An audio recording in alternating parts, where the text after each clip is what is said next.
Okay, just want to show you a few more little things that I like to do. If you've got a card and you misspelled something, or you want to change something or add something or subtract something from it, you can go to Edit, and this will pop up, and it looks a lot like that one, and then you can just mess with it. You can add new brackets around new words if you want to generate a new card from an existing text in here. You can also change, so if you wanted these to pop up at the same time, you can change that to 1, and both of these would go blank at the same time. If you don't want to do that, change that back to 2. One thing I really like doing, so the complications of patches. This was something that I had to make a lot of repetitions of. High output cardiac failure was common in Paget's, and I had a hard time remembering that. So what I would do is I just made cards like this. I'll put cardiac failure is a common of the bone disease Paget's. Okay.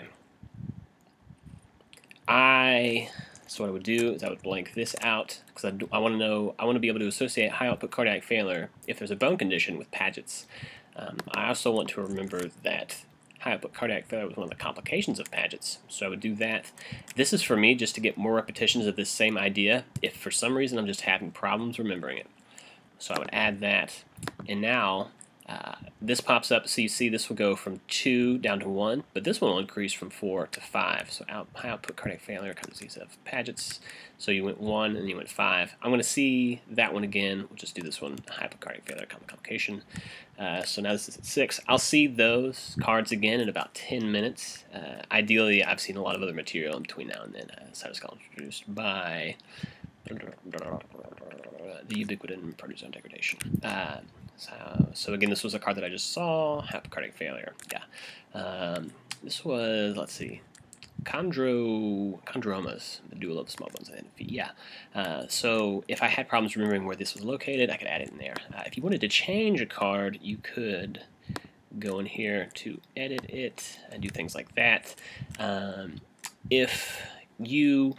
So you can store these online too. And if you've got an iPhone or a smartphone or a tablet, there are apps that you can get on those devices that will run this. I think the one on the iPhone costs some money, but I've got that one. I just like it. I think you buy it once and you can use it on. I've got an iPad and an iPhone, and I use it on both of those. I just had to buy it once. You can sync those, and the way that you'll do that is there's this button up here. So you can synchronize, just hit Y. So we can sync it now. So you see it's doing it. So the cards that I just made have now been added into the deck there, and that's stored online. And so I could log into that account and download those onto another computer if I wanted to. The internet will take some time. Okay, so we've still got this step 1 deck.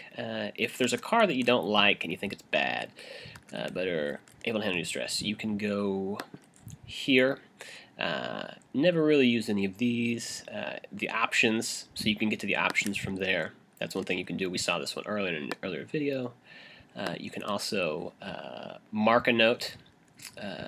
You can do this. If you want to just get rid of, if you wrote a bad one, you want to delete it, you can do that too. So I think that should be the end of this one.